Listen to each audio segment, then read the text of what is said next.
So one thing that's been interesting to me in this pregnancy is kind of the idea of, this baby who's in my belly right now has some connection to my son Andy, almost like they maybe know each other right now. And when he's born, he'll be in this life, and then hopefully we will all be reunited, when we pass on to the next life. So I'm curious to hear, Sarah and Hannah, if you've ever felt like, either you have a spiritual connection or your baby has a spiritual connection during your pregnancy with your child that's passed away, or whether you have ever wondered if there's going to be that spiritual connection when the child is born, or if in your case, Sarah, with your daughter that's already born, with your child that's passed away.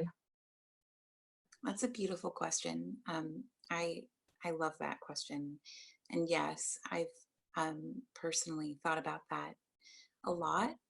Um, I do think that there is some place where they intersect in the space after death and before life.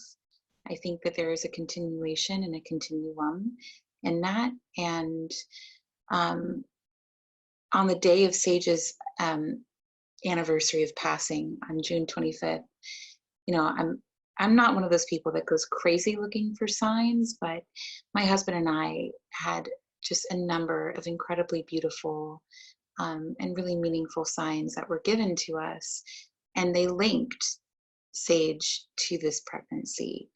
Um, I think the fact that we're having a boy, I think the fact that his ultrasound photos look a lot like Sage, I think that there absolutely is a connection between them already. And I liken it to the same mother intuition that you have when your child is sick, and there's something going on and you just know without even needing a ton of kind of verifiable proof. Moms know, we know our children, we know things that are just beyond kind of what you can speak. And that's what makes that beautiful and magical and private, I don't know, aspects of motherhood so worth it. And they also redefine what makes life so worth it and so beautiful. So I personally, yes, I do think that our children intersect. And I think it's just such a beautiful way to think about having another child, even if it sounds, out there or whatever. Sometimes experiencing such a horrific loss actually opens you to considering and thinking and feeling about things that are a bit beyond and seem improbable or impossible to what's real in life. But I absolutely believe that our children intersect, and I do think that our children that we have maybe do even inherit certain qualities, and I'm really excited and looking forward to meeting this new baby and seeing how he might be similar to Sage. Not the same, I know, but I do think absolutely there will be a spiritual connection. And I think that we as the moms also foster that, and we internally, we possess it too. We grow our children, so we absolutely are connected to that as well.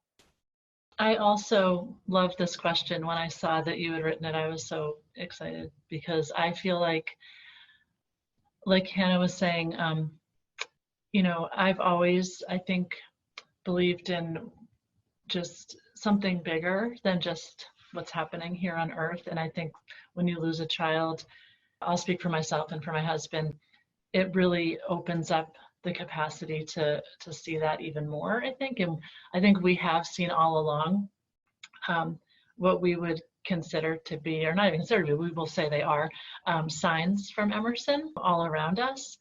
And, we've been to support groups, and I've been to grief counseling. We've been to lots of different